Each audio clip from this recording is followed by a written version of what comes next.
Comment se transmet le VIH, le virus de l'immunodéficience humaine? Il se transmet par une porte d'entrée. La porte d'entrée peut être soit une blessure, soit les muqueuses humaines. Les muqueuses sont les parties superficielles du corps qui ne sont pas protégées par la peau.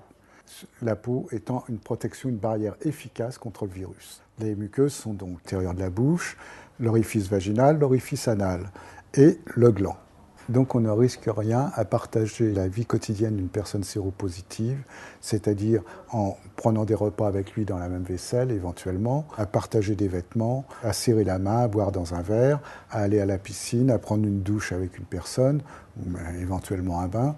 On ne risque rien dans les actes quotidiens qui consistent à partager une vie. On ne risque rien, la contamination ne se passe pas par la vie quotidienne. La contamination peut se passer par des actes sexuels et pas tous les actes sexuels. Il n'y a aucun risque à la masturbation réciproque, au baiser avec la langue. Ce sont des pratiques qui ne comportent aucun risque. On a vu qu'on ne risquait rien à partager la vie quotidienne d'une personne séropositive. Maintenant, on prend des risques qui sont faibles à avoir certaines activités sexuelles avec une personne séropositive. Ces risques faibles sont de faire une fellation sans préservatif, de faire un cunnilingus, d'échanger des objets sexuels tels que godemichet sans préservatif, c'est aussi un risque faible.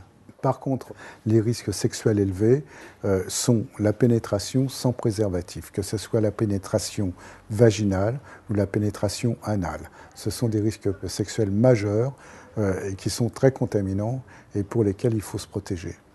Pour se protéger des risques élevés, il y a une façon qui est extrêmement simple et extrêmement efficace, c'est de s'équiper d'un préservatif et avec du gel, et c'est une protection hyper efficace qui a fait ses preuves.